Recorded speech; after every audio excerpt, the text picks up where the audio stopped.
Salam sejahtera, shalom bagi saudara-saudaraku sebangsa dan setanah air.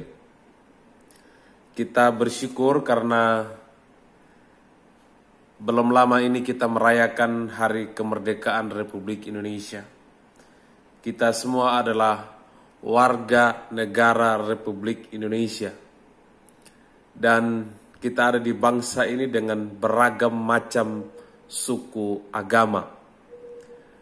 Bapak Ibu Saudara, saya sangat terganggu ketika saya melihat video ini yang diviralkan di media.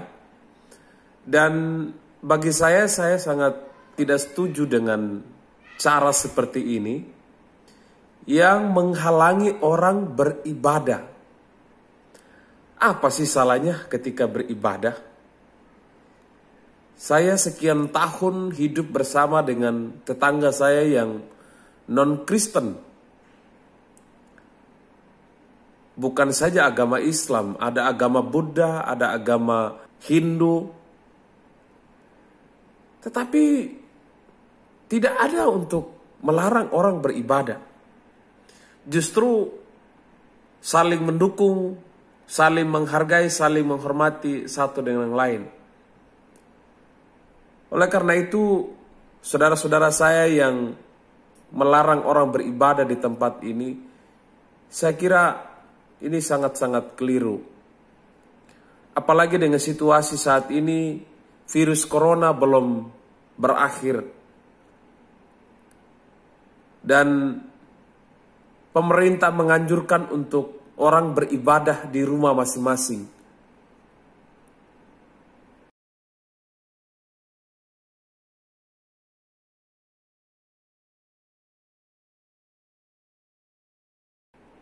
Saudara, kalau kita benar-benar mengerti situasi keadaan hari-hari ini, seharusnya kita nggak perlu melarang orang beribadah.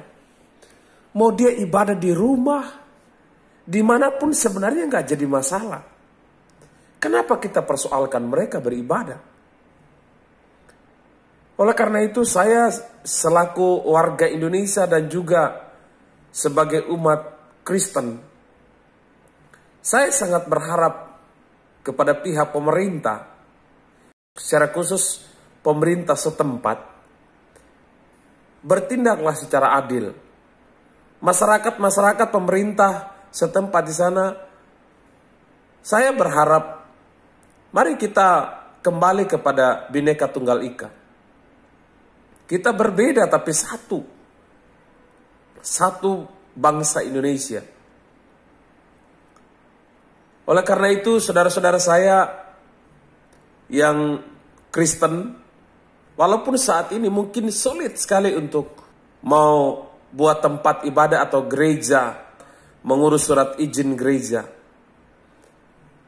ya kita harus tetap sabar. Sambil kita berdoa buat pemerintah, berdoa buat masyarakat yang ada. Supaya saling menghargai, menghormati itu harus betul-betul lahir dari hati kita yang memahami perbedaan itu. Memahami negara kesatuan Republik Indonesia itu. Kalau kita percaya bahwa Allah itu mengasihi semua orang, maka seharusnya kita nggak punya hak untuk melarang orang lain beribadah. Kalau kita memahami bahwa Allah itu menciptakan manusia untuk saling mengasihi satu dengan lain, maka apapun agamanya, apapun kepercayaannya, bagaimanapun caranya dia beribadah, kita tidak punya hak untuk melarangnya.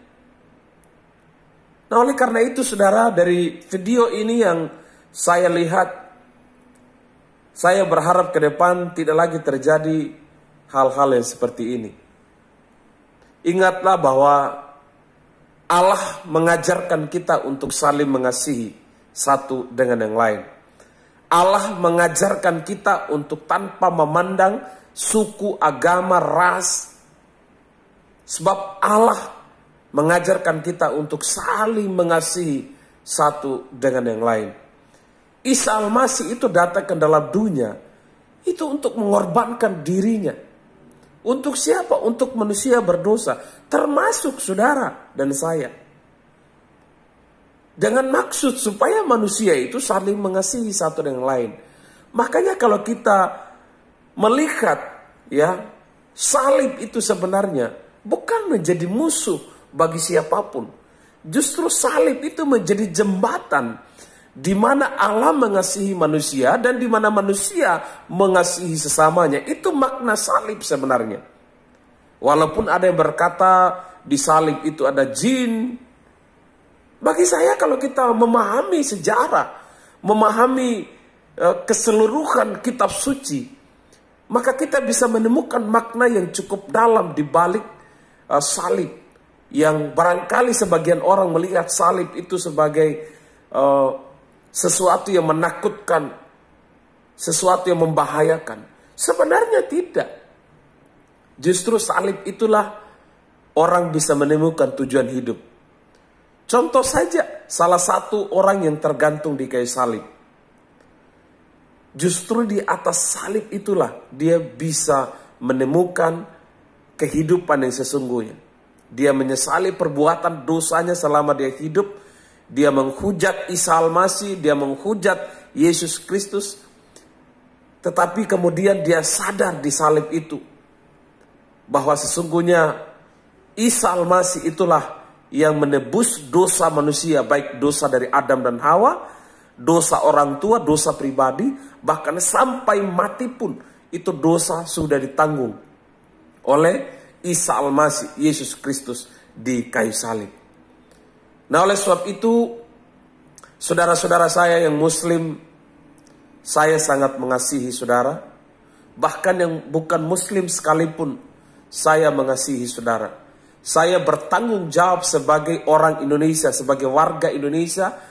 Saya sebagai umat Kristiani, saya bertanggung jawab untuk mengajak saudara untuk kita saling menghargai perbedaan yang ada di bangsa kita. Okelah kita berbeda agama, tetapi kita harus melihat agama itu seperti pelangi. Berbeda warna, tetapi indah sekali kalau kita melihat keseluruhannya. Saya berharap pemerintah ya melihat hal-hal yang seperti ini, harus ada keadilan. Tidak bisa berpihak kepada mayoritas atau tidak bisa berpihak kepada kelompok tertentu. Tetapi kita harus melihat secara adil akan kebutuhan untuk hak setiap orang menganut kepercayaannya, menganut agamanya dan melakukan kewajiban agamanya. Saya percaya, saya berdoa supaya pemerintah maupun masyarakat benar-benar Tuhan memberkati, Tuhan bekerja. Sehingga hal-hal yang seperti ini tidak lagi terjadi di bangsa kita. Sehingga apa yang kita harapkan, bangsa ini hidup rukun dan damai, bangsa ini diberkahi, bangsa ini damai, itu boleh terjadi. Doa saya, hati damai, keluarga damai, bangsa pasti damai. Salam optimis karena Tuhan ada, karena Dia Allah mengajarkan kasih kepada kita, dan kepada siapapun kita harus mengasihi.